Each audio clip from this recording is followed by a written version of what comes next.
పనులు జరగకుండా అడ్డుకుంటే దాన్ని చంద్రబాబు గారు అన్ని రకాలుగా మాట్లాడి కాంట్రాక్టర్ అని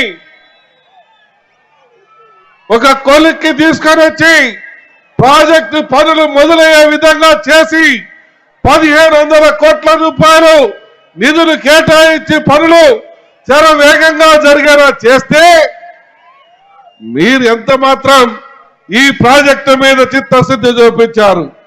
ఇది దుర్మార్గం కాదా? ఈ అమాయక ప్రాంత ప్రజలు ఉన్నటువంటి ఈ ప్రాంత ప్రజల్ని అమాయకత్వాన్ని సొమ్ము చేసుకోవడం కాదా అని నేను అడుగుతా ఉన్నా. ఎంత దుర్మార్గం! వెలుగొండ ప్రాజెక్టును 2019లో పూర్తి చేస్తా అన్నావు, 19/20లో పూర్తి చేస్తా అన్నావు, 20/21లో పూర్తి చేస్తా అన్నావు, 21/22 అన్నావు, 22/23 వచ్చింది, 23 ఆగస్టు అన్నావు, సెప్టెంబర్ అన్నావు, అక్టోబర్ అన్నావు, నవంబర్ అన్నావు. లాస్ట్కు ఈత కొడతామని పోతే ఆడ నీళ్లు లేవు. ఎంత దుర్మార్గమో మీరు కూడా ఆలోచన చేయండి. ప్రాజెక్టుల మీద చిత్తశుద్ధి ఉన్నది, రైతుల మీద ప్రేమ ఉన్నది ఒక్క నారా చంద్రబాబు నాయుడు గారికి. మీకు ఉదాహరణ కూడా చెప్పమంటారా? 2014-19 తెలుగుదేశం పార్టీ అధికారంలో ఉన్నప్పుడు ఇరిగేషన్ అధికారుల దగ్గరికి కానీ, ఆర్డబ్ల్యూఎస్ అధికారుల దగ్గరికి కానీ, అగ్రికల్చర్ అధికారుల దగ్గరికి కానీ మీరు పోయి మాకు వ్యవసాయ పనిముట్లు కావాలన్నా, స్ప్రింక్లర్లు కావాలన్నా, ట్రిల్లర్లు కావాలన్నా, ట్రాక్టర్లు కావాలన్నా, గొర్రెలు కావాలన్నా, అలాగే పట్టలు కావాలన్నా ఏ ఒక్క ఎమ్మెల్యే కానీ ఇన్ఛార్జ్ కానీ వాళ్ళ సంతకాలు లేకుండా డైరెక్ట్ గా పోయి తెచ్చుకున్నటువంటి వాళ్ళు కొన్ని లక్షల మంది ఉన్నారు.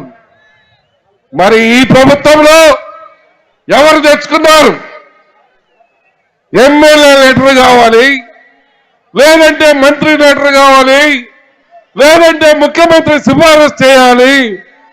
ఇదా రైతుల మీద ఉన్న ప్రేమ? ఇదా ఈ రైతులకు మీరు చూపిస్తున్నటువంటి ప్రేమ? చెప్పులు అడిగేలా సిఫారసు లెటర్ల కోసం తిరిగి తిరిగి అలసిపోయి మాకొద్దు బాబు ఈ యొక్క ప్రభుత్వంలో ఇస్తున్నటువంటి పథకాలని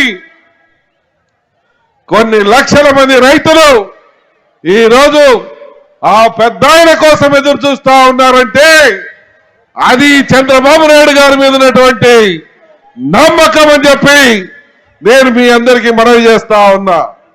ఏ రైతు కుటుంబం సంతోషంగా ఉంది? ఏ రైతు కుటుంబం ఈరోజు సంతోషంగా ఉన్నారో చెప్పాలి. నిన్న వర్షాలు పడితే ప్రకాశం జిల్లాని కరువు జిల్లాగా ప్రకటించమని చెప్తే మీ యొక్క కడప జిల్లాలో కొన్ని మండలాలు ప్రకటించుకొని ఈ ప్రకాశం జిల్లాలో కేవలం 3 మండలాల్ని కరువు మండలాలుగా చూపించి రైతుల్ని ఇబ్బందులకు గురి చేసిన మాట వాస్తవం కాదా అని నేను అడుగు.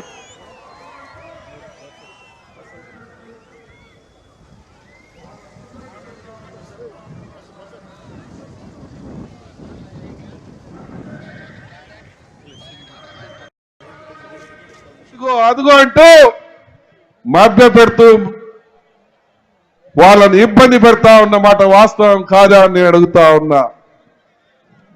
అందుకని మన బ్రతుకులు బాగుండాలని, మన ప్రాంత వాసులు అభివృద్ధి చెందాలని, మన మార్కా